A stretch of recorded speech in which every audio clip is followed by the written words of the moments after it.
was the recipient of a gift basket from my boss's mother. I just felt like I had a hiccup in my step. My husband manages the Rocksteady Boxing, and we were invited last April for the Community Hospital Foundation Appreciation Dinner. From that evening, it was like the Lord just said, wouldn't it be kind of cool to put together some baskets for some gals? It just seemed like that's all I was thinking about. Alternatives is the local domestic and sexual violence shelter in Madison County. Annually, we serve approximately 200 adult survivors. They're fleeing violent homes, so a lot of times they come here with very little. All of the gals will receive a Pamper Me basket. Nice shampoo, nice lotions, notepads, pens.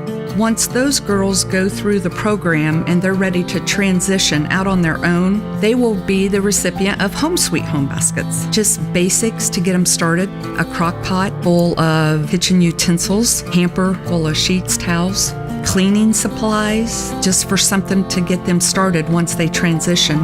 The Community Hospital Foundation and Community Hospital has initially funded this project. We see a wide variety of victims. One thing all of our victims have in common when they come here is they have very low self-worth and self-confidence. They are told that they are not worth anything, and they believe it. I think it's very important for women to feel loved and to feel that there's hope. And that's part of why this, Baskets of Love and Hope is so important. This is a way to say, somebody does care about you and you are worth something. It's a gift of empowerment. It's not about what's in that basket. It's about the message behind it. I think sometimes it just takes one spark. Someone like me, just a little nobody.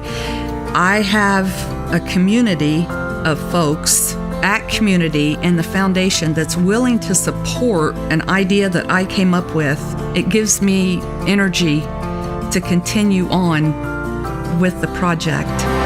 To be part of the giving, visit us online or text GIVE CHA to the number on screen.